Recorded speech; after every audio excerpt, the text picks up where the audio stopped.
Welcome to another sermon of the First Church of Meher Baba the Awakener. If you're interested in going to a service and you live in Santa Fe, I would recommend that you buy dinner for Barb Retson, and during dinner she will give you a service. If you want to bring friends to the service, get a table for 6. And she'll do a service for 6. Well, I am going to talk about, in this installment, I'm going to talk about Baba's Word, because the Word is the awakening. That is what,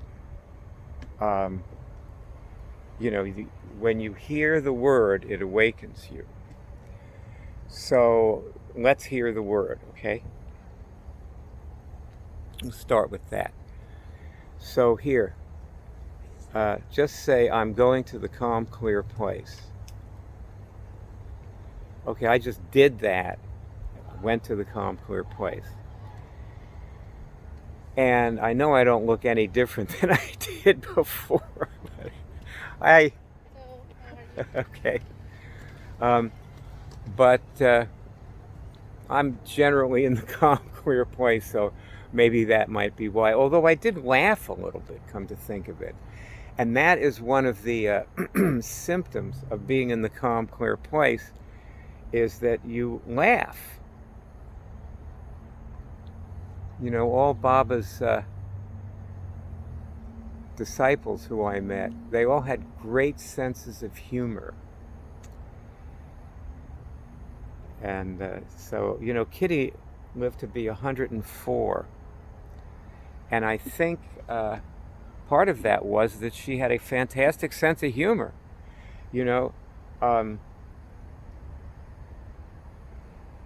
My wife's father is 101, and he's still painting and, managing his life. And he has a fantastic sense of humor. They all do. The whole family does.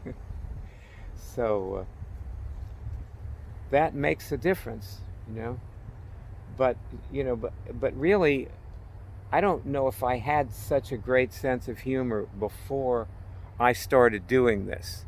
And you see, the hearing of the Word,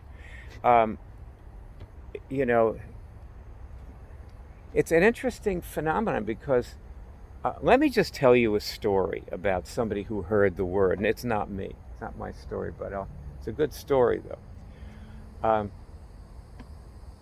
When I was 15, I used to hang around on the beach, and Miami Beach. And one day, this guy came over to me, and he had a grin from ear to ear. It was like the happiest guy I ever saw. So I couldn't not talk to him, because he was happy. And we just started hanging out and became friends, lifelong friends.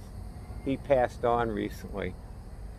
And anyway, he told me this story about Meher Baba and his relationship with Meher Baba. And what happened was, he and his brother got interested in Meher Baba, and his brother decided that they were going to India. They were both going to go and visit Meher Baba. And his brother was working in his father's real estate business. Well, his father went on a little vacation, and while he was gone, his brother, Irwin, took out a full-page ad in the Miami Herald for the land that they were developing. And he made a killing in one day. His commission was thousands of dollars, and way more than they both needed for tickets and expenses and everything to go to India. So on the next day, they were on a plane, to New York, which is where you left from to go to India in those days. It's probably still that way. And so he they landed there, and a few hours after they left for New York, their father was on a plane in hot pursuit. He was, dead set. He had them both arrested. And then when it came, he was down at the station. He had to admit that, his son had earned the commissions and worked for him. And his son was, Irwin was like 23 or something, 24 at the time or something. So they let him go, and he went to India. But Edward did not get to go. He came back. He had to come back to Miami with his father, and that's where a few days later we met. And he was pretty down when he didn't get to go to India. He was obviously, presumably not feeling that great, but also he told me he wasn't feeling that great. But all of a sudden, he got hit. He said it was like all of a sudden he was in bliss. He didn't know where it came from. And when I started doing this, I didn't know where this came from. Where I thought it came from, it didn't. Okay? But anyway, he suddenly felt wonderful. And a few hours later, he got a cable from Meher Baba.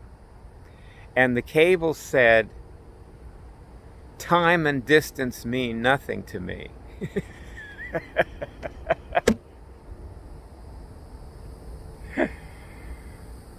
So then he understood that, he had connected with Baba.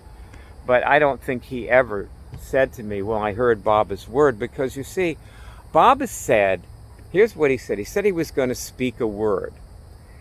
And the word was going to transform humanity. And he was talking about this word for probably 20 or 30 years, promising that he was going to... He was silent, He started a silence. I guess it was back in the 1920s. And in the 30s, he went to Hollywood. And everybody there, he was the flavor of the month in Hollywood. There were all these actors and actresses, famous people who, wanted to meet him. And he asked them to rent the Hollywood Bowl, and he was going to break his silence in the Hollywood Bowl. And the day before he was supposed to appear there, he flew back to India. A beautiful woman never surrenders by appointment. So he went through his whole life talking about how he was going to speak this word, and then he died. And a lot of people left him. I remember talking to people, and they said, well, I'm not with Baba anymore. He just died. He never spoke the word. And they were very disappointed. I wasn't, for whatever reason.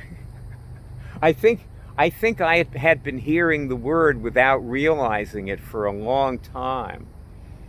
And then in Jamaica, I was doing muscle testing with a chiropractor who was in an advanced kinesiology course. And he was showing me his stuff on a mountain. He was one of my students. His name is Peter Zeichig. And I attribute a lot of my growth to Peter, because Peter was a wonderful and giving person who won't talk to me now. But funny thing, he called me. Years after this, he called me, wanted to know how we were. And years after that, I called him, and he never called me back. So what do I know? Maybe he just never got my message or something. But anyway, he's a sweetie and a pillar of spiritual delight. But he never got it. The truth was, he just never understood what this was. And anyway, we used to run up on a mountain together in the morning before class started and do this thing where we muscle tested each other. And one morning, he muscle tested something on my body that neither of us could have known, because it happened to his mother before he was born. And in that moment, I knew that I was tapping into something beyond the physical.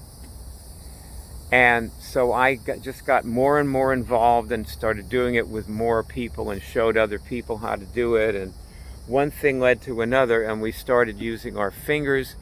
And originally it was muscle testing. You know, muscle testing is like this, you know, you test for weakness.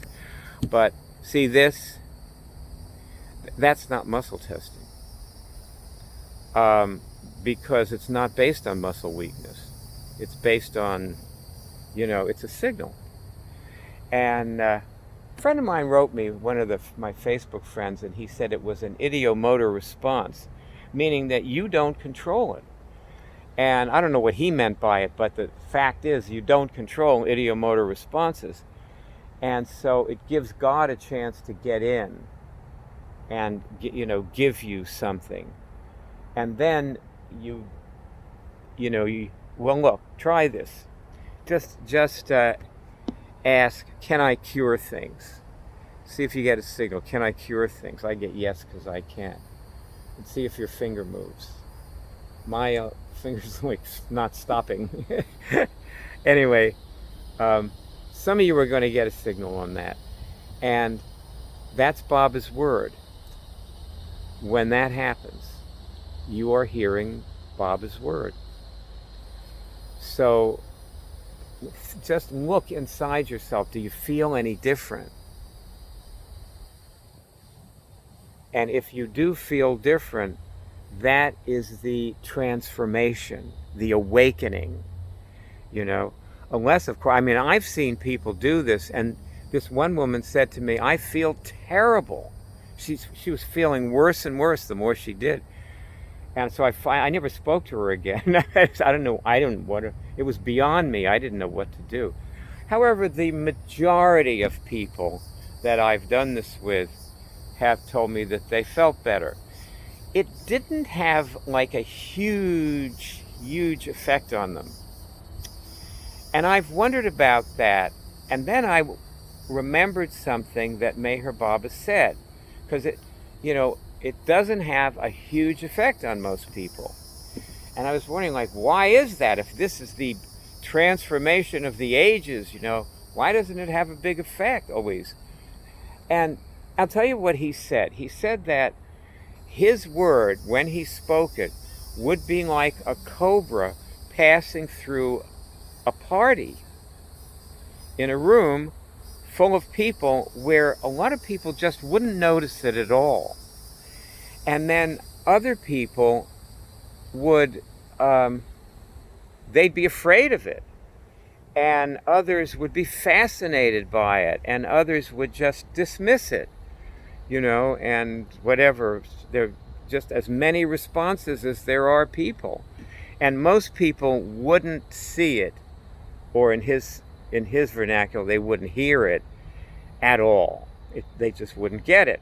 So if you think about like why so many people told me, like I'm not with Meher Baba anymore because, he never spoke his word. They just didn't notice it. They didn't hear it at all. And that's while that and they were, some people were with him for years, but were they ever really? Who knows?